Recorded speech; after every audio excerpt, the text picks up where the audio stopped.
Welcome to JustMen, a life-changing program that resonates hope as well as encouragement. The program that gives you information and inspiration for the glory of God. I'm your host, Jeff Tate, and thank you for joining JustMen. On today's program, we have a very special guest. Please join us, ClintBoyd. He is the president of Higher Ground Training, Inc. Clint, welcome to JustMen. Thank you, Jeff. Thank you for having me. Man, it's a tremendous blessing for you to be on our program. It's been many years since you've been on. A lot have transpired since you started your organization many years ago. Talk about the mission and the vision for Higher Ground Training, Inc. Sure. Our vision is very simple, and that is to help people. That's what we do, is we help to encourage people. And our mission is to help individuals to realize, obtain, and maintain their higher selves. Wow, and I know that when you start talking about personal development, share a little bit about what are the various training techniques and training avenues that you guys touch upon in your organization. We started our business 8 years ago, and we started off with one signature course, and that was called Survival Skills for the Workplace. And just to give you a little bit of my background, I have a BS in industrial engineering, and so I spent 20 years in corporate America. And my business partner, who is my wife and best friend, Elaine, she has a degree in environmental and civil engineering from Vanderbilt University. And so we both worked in corporate America for many years, and then 8 years ago we decided to start Higher Ground with the intention of going back to corporate America to teach people not only how to survive in the workforce, but how to excel. Wow, that's beautiful. I know you touch on a lot of things in terms of personal development. Kind of share some of the training aspects of your organization. Sure. We have different courses, but they all fall under the umbrella of personal and professional development. And so some of our signature courses are self-evaluation, goal setting, time management, achieving positive results, dealing with difficult people, leadership skills, different courses. And it's real interesting because, like I was saying before, when we first started the business, we focused primarily on the world that we came from, which was corporate America. But soon after we started the business, we started getting approached by colleges and universities, and they were saying, this is great what you all are offering to the business professionals, but our college students need to hear this message so that they'll be prepared to enter the workforce. And so we opened up our training to college students as well as administrative staff and faculty at colleges and universities. And I'm an ordained deacon at my church, and so there was an avenue there. And so we started approaching large churches as well to offer these same types of skills, focusing in 3 different areas. One is the staff. The second one, the ministry leaders for the different ministries, to give them some business skills. And then the third area, the college graduates that are entering the workforce for the very first time. Wow, that's beautiful. I know something very unique about your program when I looked, and just reviewing some of the things and the impact you've had on all the various organizations, is that you don't use steps. I know most organizations have 8 steps to freedom and 12 steps to liberty and all these other things, but your organization seems to uniquely or have a unique approach to the development. Talk a little bit about your approach and how you see things. Yeah, we never use this. These are the 7 steps to this or the 12 steps to that, because in the long term, people don't remember that kind of stuff.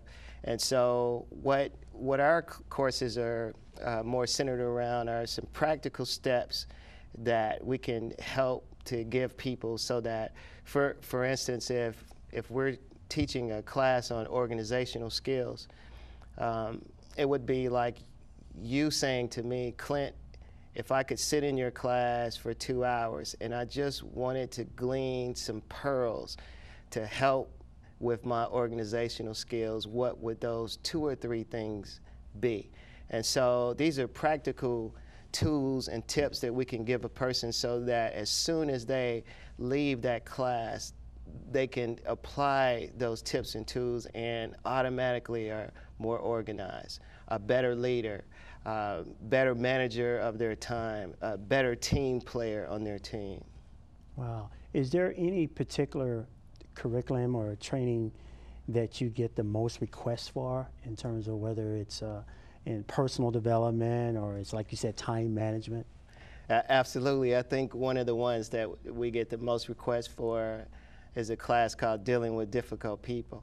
And it's so interesting because many of the people that take that class, they come in with this idea of, I want you to fix the difficult people that I deal with. But I start that class off saying that I've been to many classes on dealing with difficult people and conflict resolution, and I wish I could give you the magic formula to know how to deal with difficult people, but the truth is that you don't have control over anyone else's actions. The only control that you have is how you react to another person's actions. And so they come in trying to get this information on how to fix someone else, and the class is really about going inside yourself and coming up with ways to better handle situations that you deal with that are difficult.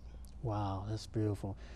Take me behind the scene and how you have developed the mindset to develop all these various programs, like you said, on how to deal with difficult people and time management and self-discipline. And talk a little bit about some of your own personal experiences that gave you sort of the tool and the equipment to really dive into those areas and bring some practical solutions and most significantly some experience. Sometimes when I am going to conferences or going to some type of organizations, one time or many times they have a hard time connecting with me because they haven't been through some of the things that I've been through. So you share with me off the set about some of the struggles have been some of the most blessings or triumphing times in your life when you look back on it. So kind of incorporate that also in your response. Okay. In terms of well, the way that we came up with the first class, Survival Skills for the Workplace, is interesting because when I was a senior at the University of Tennessee, and I was sitting in a class, and we had a professor, and the professor told the class that the days when a person graduates from college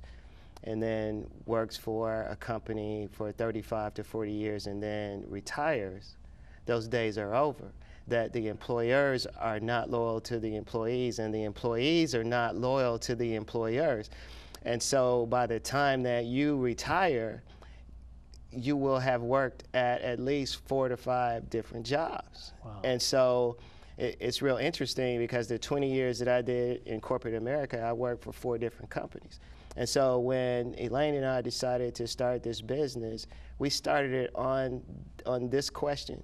If what that professor said is true, which was true for both of us, then what tools and tips can we share with an individual so that regardless of where they worked, regardless of what location, regardless of whether they were working for a Fortune 500 company, for the federal government, for another governmental entity, for a small consulting firm, what tools and tips could we help to equip them with that would help them to survive in any of those situations? And so we came up with Survival Skills for the Workplace, and that course covers 7 different components: self-evaluation, goal setting, time management, achieving positive results, maximizing personal growth, dealing with difficult people, and leadership skills. And so it's kind of a beginning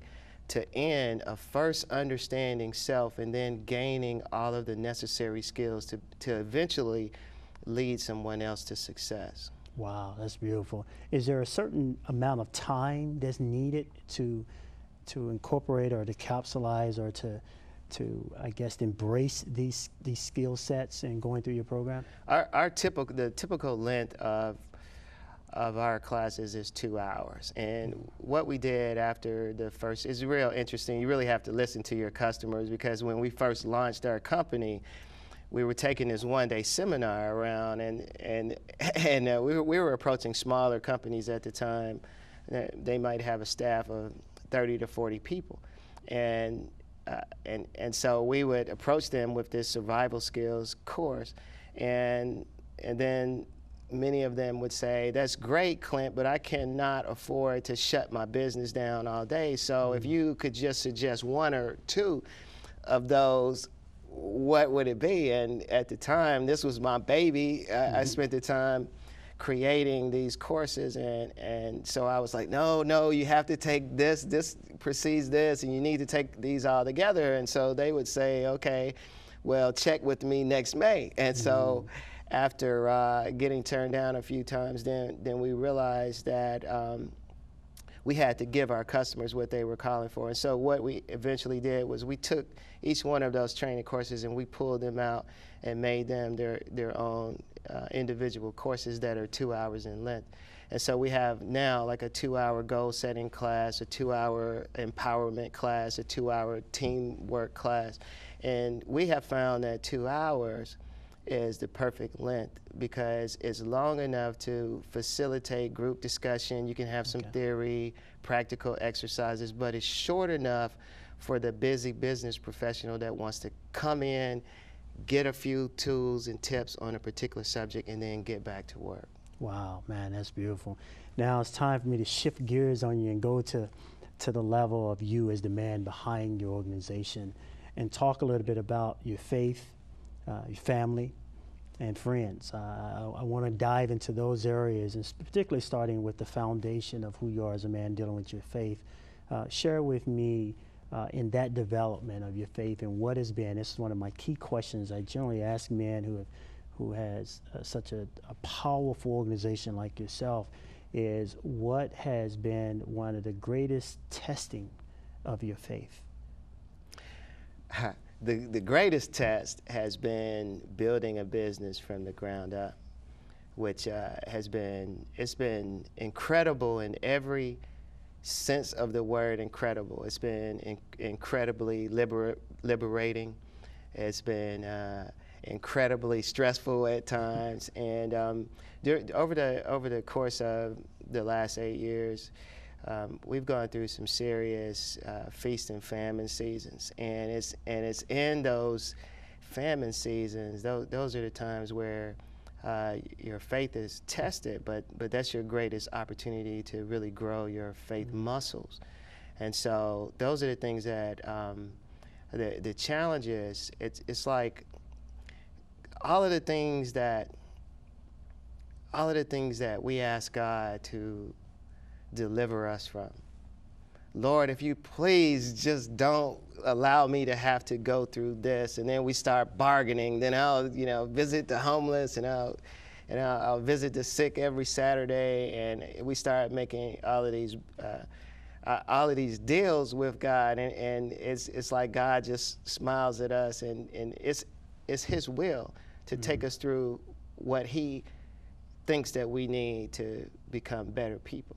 And so many times what I have found in my own personal life is that He will allow whatever that is to happen. But the interesting thing is that once He allows you to still go through the challenge, once you're able to get beyond the challenge and look back, then you realize that all of the things that you were asking Him to take out of your life were the stepping stones that helped you to get to your next higher self. And so when I look over the course of the time that we've been in business, there are a couple of things that are constants. One is the service. For some reason, I don't know why, but God has given both me and my wife a heart of service. And so you can look all through that period, and even in the times when we faced the largest challenges, we still were providing service. The other thing that's the constant are the challenges that we faced. And so when I look at the challenges, And I stand here as a better man than I was when I started my business. I realized that we are blessed not in spite of our challenges, but we're actually blessed because of our challenges. The challenges are the things that like I said before, they test your faith muscles. And so what we found out was your burdens become your blessings. Wow, man, that's beautiful. How does your faith affect your family, and how has your family played an integral part of the development of the organization? It's funny because a lot of times when you start a business, you can be faced, especially if you're starting a business with a spouse, that could tear a family apart. But I just have the type of woman that has always been right by my side, and I've always been by her side. And that's the toughest thing, Jeff, is seeing the people that you love the most suffer for something that you feel like God has called you to do. That's something that's not easy to face, but I realized that because we all were tested, and I have 2 children, and all 4 of us have been tested in this journey that we're on. And as I said, it's tough to see them go through the challenges, but what I see as a result of them going through the challenge is that they're all better people too. Mm-hmm. They're more human, they're more humble, they're more loving, they're less selfish, and it's all because of us going through there together. The last thing you would ever want is a situation where you are the person that's been given the vision, and so you're carrying on and you're following God's will to the letter, and your family members are complaining, but you keep going because you've been called to this mission. And then when you arrive, so to speak, you're here, but your family is here. And so because we've all gone through the fire together, we all are more pure together. That's the beauty of it. And so even though I hated to see them go through it, it's been a blessing. Wow, man, that's beautiful. I mean, you know, in bringing some closure to our discussion about family and friends and faith, and one of the things I know is a challenge, especially with men, has been communication. So I want you to share a little bit on how communication, the significance behind communication, particularly as it relates to friends, and as well as keeping the unity of your faith and the unity of your family, and the communication with friends, how all of that work together in terms of your development. And then also, how does that play even in your organization and higher ground training? Yeah, communication is key. It's very important to communicate with all around you, because everybody that you are attached to is on your journey with you. And so you carry those people with you on your journey, and it's good to kind of have an open book when it comes to the things that you face, because those very people that are on that journey with you can help to support you when you're down.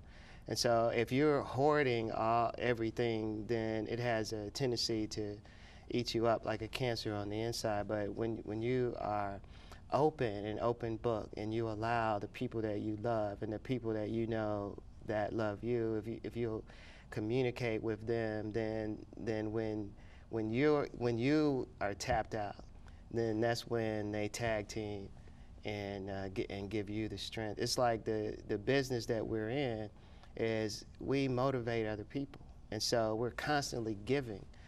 And so if you're constantly giving, then sometimes you run out, and then it becomes the question of who encourages the encourager.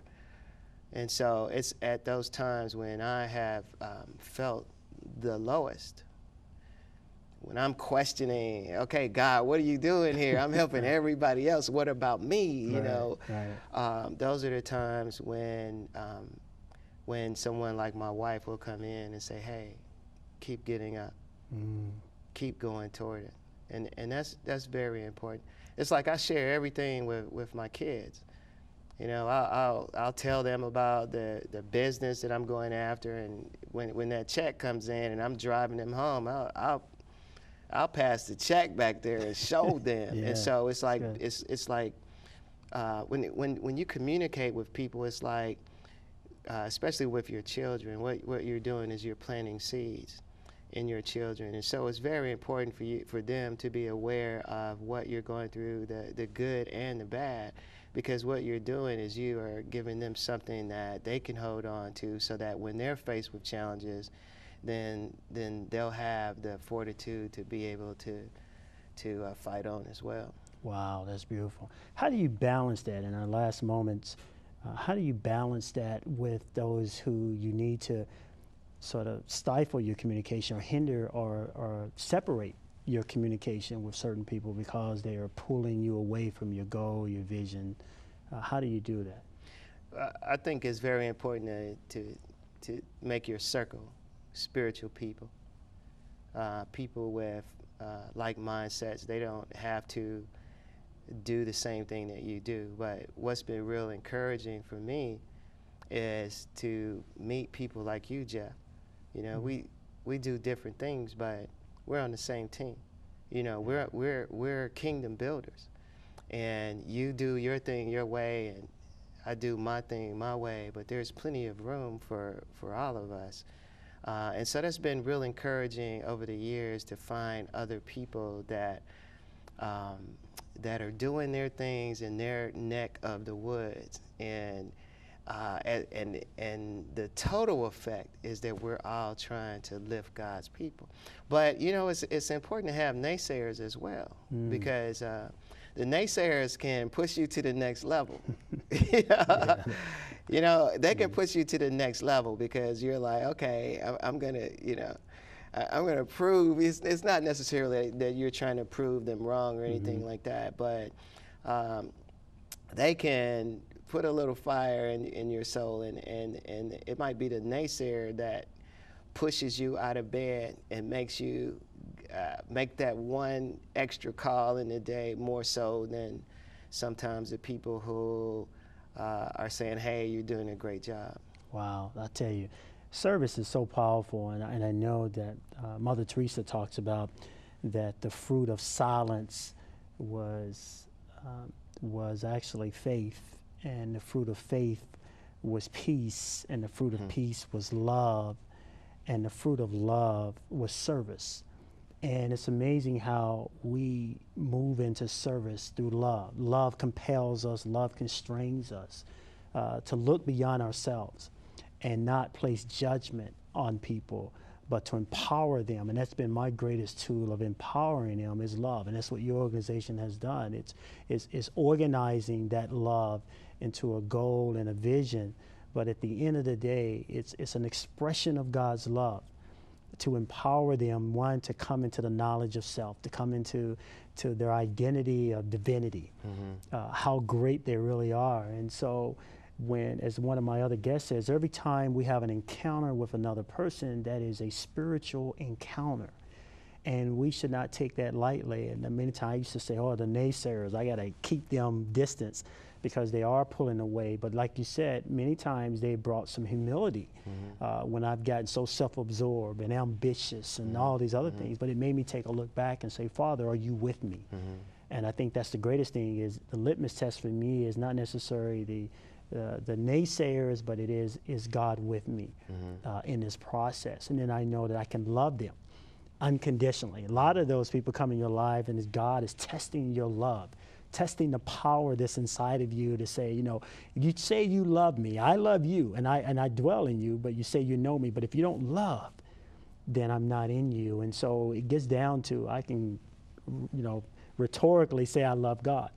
But then if I can't love you, even though you're spitefully using me, then there's something wrong with my relationship with God. And so I know I got to go deeper so I can love you. So you've always empowered me and encouraged me. And I just want to say from the bottom of my heart, man, that higher ground, learning is just and training is just amazing in what you're doing, and keep doing that. Keep encouraging and keep moving forward in the things of God and allowing God to touch your heart. The last part before we close, you talked to me about service and how you do things even away from, Higher Ground Training Inc. That is not under the radar of your organization, but it's just the spirit of service, man. Yeah. Talk just briefly about that and what you do and inspiring others. The service part is the key part, and it's like when the thing that you will always do best, you've been doing it all your life. You've been honing those skills all your life. And so one day I woke up and I was trying to figure out what I wanted to do with my life. And then I just looked back at what I've always been doing, always encouraging people, always helping other people.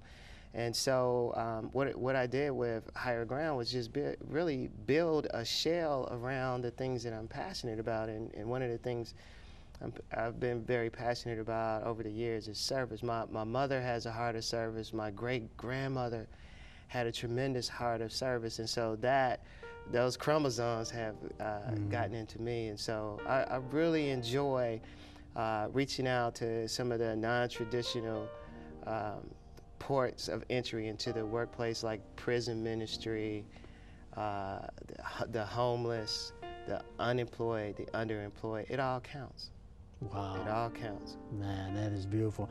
I tell you, Clint, we got to have you back on again and to share more in terms of higher ground learning and training and the things that you're doing. I mean, it's just so powerful. And so, I'm always, when I think about God's service towards us, man, I mean, he laid that at the cross, and he reconciled us and redeemed us. And he says, now I've given you the word of reconciliation.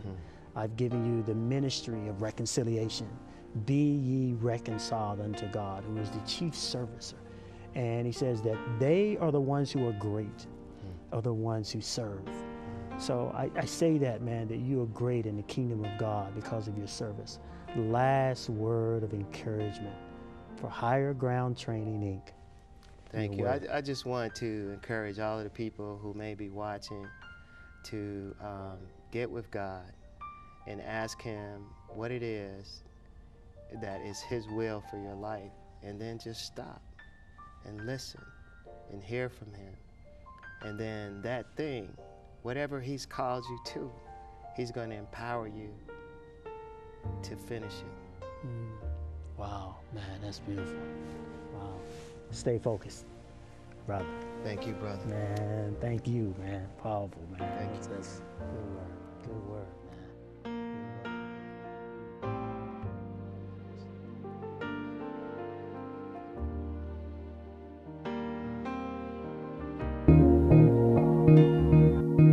Peace.